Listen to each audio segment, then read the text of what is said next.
بچوں کو اخلاق سکھانے والے ہاتھ خون آلود ٹیچر بیوی نے عاشق ٹیچر کے ساتھ مل کر شوہر کا گلا گھونٹ دیا۔ تلنگانہ میں پیش آیا یہ دل دہلا دینے والا واقعہ۔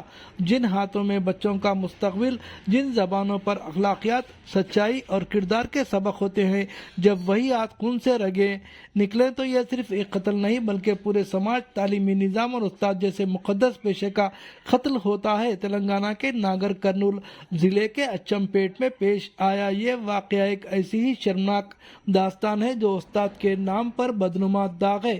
اچم پیٹ کے ماروتی نگر کالونی میں 25 نومبر کو 38 سالہ لکشمن نائک کی مشتبہ موت نے سب کو چونکا دیا۔ بظاہر ایک خاموش اور معمولی واقعہ نظر آنے والا یہ کیس دراصل ایک شفاف سازش نکلا۔ مقتول کے بھائی شری رام کی شکایت پر جب پولیس نے تفتیش شروع کی تو سچ کی تہ در تہ پرتیں کھلتی چلی گئیں۔ تفتیش میں معلوم ہوا کہ مقتول کی بیوی 30 سالہ پدما، جو ایک سرکاری ٹیچر ہے اور بچوں کو نیکی، تہذیب اور کردار کا درس دیتی ہے، خود 1 سال سے اخلاق باختہ زندگی گزار رہی تھی۔ وہ 2024 DSC کے ذریعے منتخب ہو کر اوپنٹلا منڈل کے بٹو کڈی پلی تانڈا پرائمری اسکول میں پڑھا رہی تھی۔ اسی منڈل کے تاڈور پرائمری و اپر پرائمری اسکول کا سرکاری استاد 36 سالہ گوپی اس کا ناجائز ساتھی تھا۔ لکشمن نائک، جو پہلے رنگا ریڈی ضلع کے گروکل اسکول میں کنٹریکٹ ٹیچر رہ چکے تھے، بیوی کی ملازمت کے بعد اچم پیٹ آ کر بے روزگار ہو گئے تھے۔ شوہر کی موجودگی ان ناجائز تعلقات میں رکاوٹ بن رہی تھی، اسی لیے دونوں سرکاری اساتذہ نے وہ قدم اٹھایا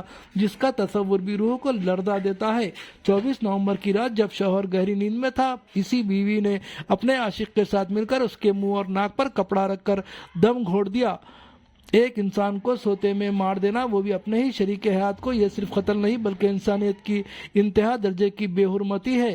اس سنگدل قتل کے بعد بھی پدما کا مکروہ چہرہ سامنے آیا جب صبح وہ ایک ذمہ دار سرکاری ملازم کا روپ دھار کر اسکول پہنچی۔ فون پر شوہر کی خیریت سے لا علمی کا ڈرامہ کیا اور دوپہر میں گھر آ کر چیخو پکار کر کے یہ ثابت کرنے کی کوشش کی کہ اسے کچھ معلوم نہیں۔ پولیس کی باریک تفتیش، کال ڈیٹیلز اور شواہد نے سچ کو ننگا کر دیا۔ یہ بھی ثابت ہوا کہ قتل کے فوراً بعد پدما نے اپنے رشتہ دار نرسمہا کو فون کر کے ساری حقیقت بتا دی تھی۔